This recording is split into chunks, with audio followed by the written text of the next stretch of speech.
Қайырлы күн достар, мен бүгін сіздерге шарлотка пирогының рецептімен бөлісетін боламын. Видеоны соңына дейін көріп, каналыма тіркеліп кетіңіздер.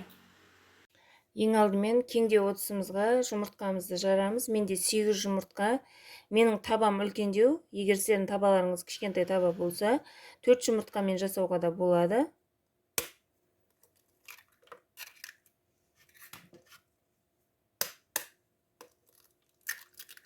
Жұмыртқаларымызды осылай жарып,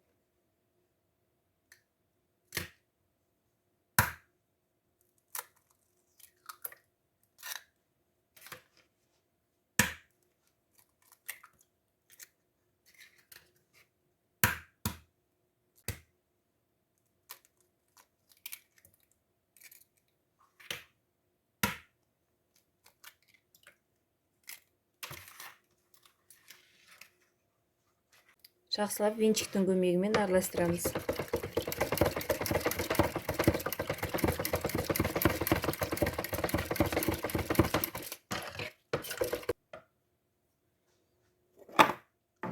Бір шымшым тұз саламыз.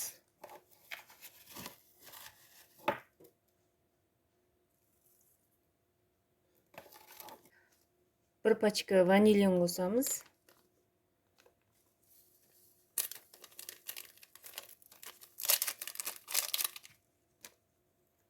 Және бір стакан қант қосамыз.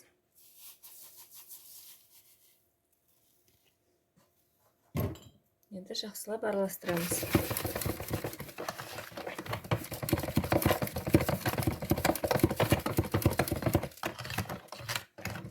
Қанты ерігенше тез араластырып жібереміз.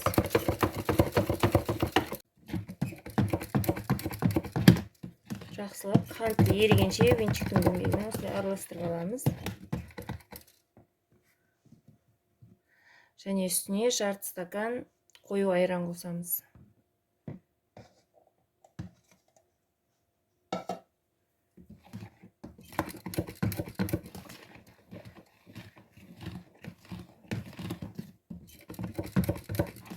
Жақсылап араластырып, бір пачка маргаринді ертіп құямыз. 180-200 граммдай болып қалады.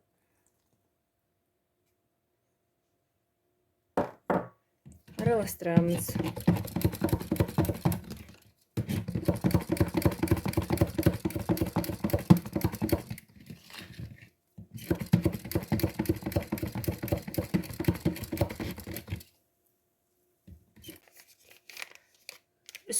Бір шай қасық ас содасы немесе 10 грамм разрыхитель қосамыз.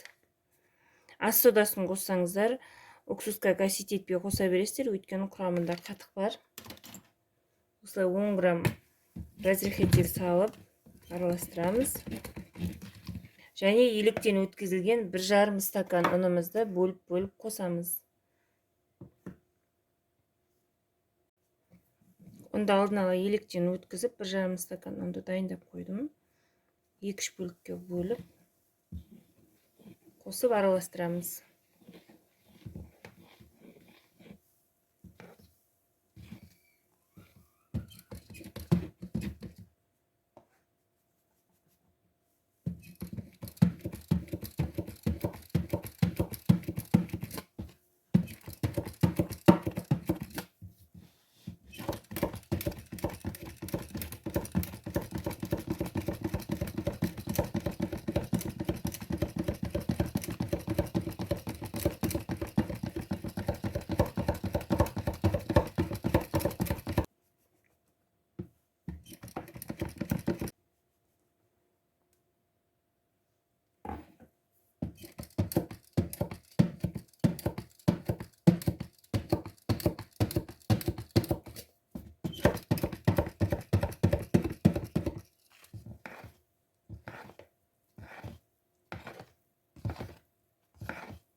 Біздің тестамыз дайын.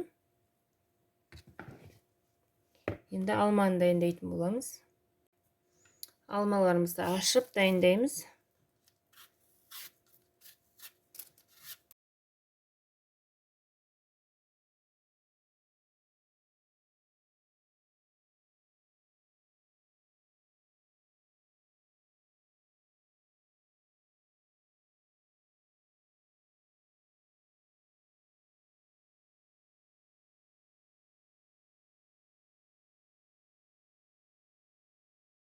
Тазалап болғаннан кейін майдалап турап аламыз.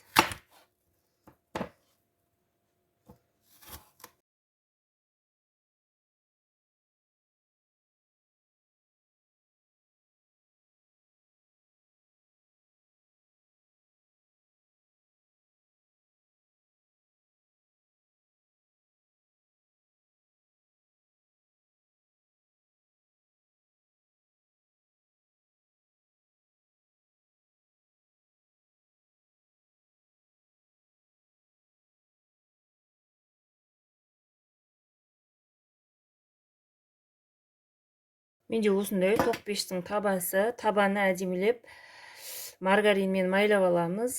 Жақсылап барлық жерін молдау майлаймыз.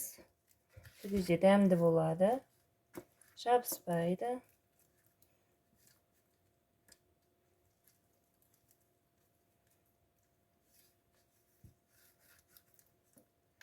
Бөлме температурасында еріп тұрған маргарин. Жақсылап табаға жағып шығамыз. Осылай әдемілеп барлық жеріне тигізіп, қалыңдау етіп. Табамызды майлап болғаннан кейін үстіне қалыңдау етіп қант себеміз. Қазір қантпен алма еріген кезде әдемі түс беретін болады. Барлық жеріне әдемілеп қант сеуіп шығасыздар.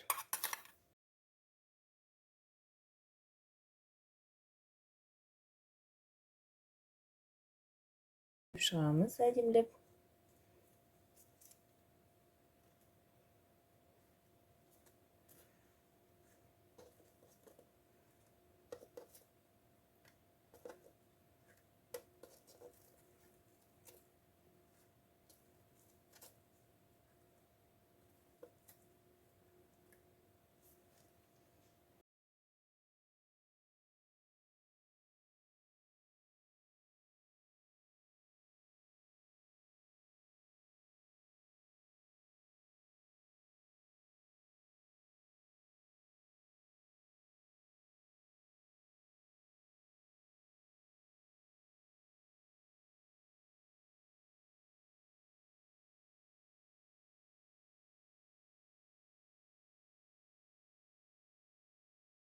Алмалардың барлығын әдемілеп салып болғаннан кейін тестамызды құямыз үстіне.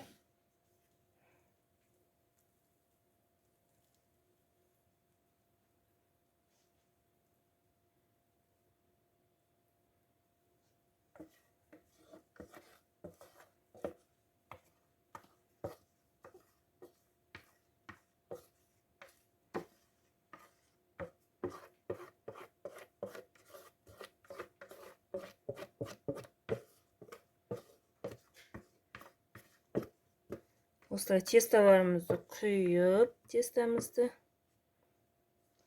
барлығын лопаткамен осылай тегістеп жібереміз.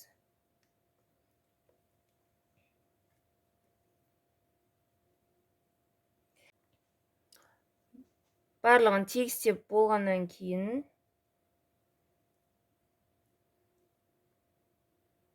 180 градусқа 40 минутқа пешке салып аламыз. Осылай дайын болды, енді пешке саламыз. Пирогымыз піскеннен кейін астын бетіне қарай аударып, суытып, суығаннан кейін барып осындай бөліктерге бөлеміз. Астына салған алма мен қант еріп, осындай әдемі түс береді пирогқа, және сочный, дәмді пирогтардың бірі. Міндетті түрде жасап көріңіздер.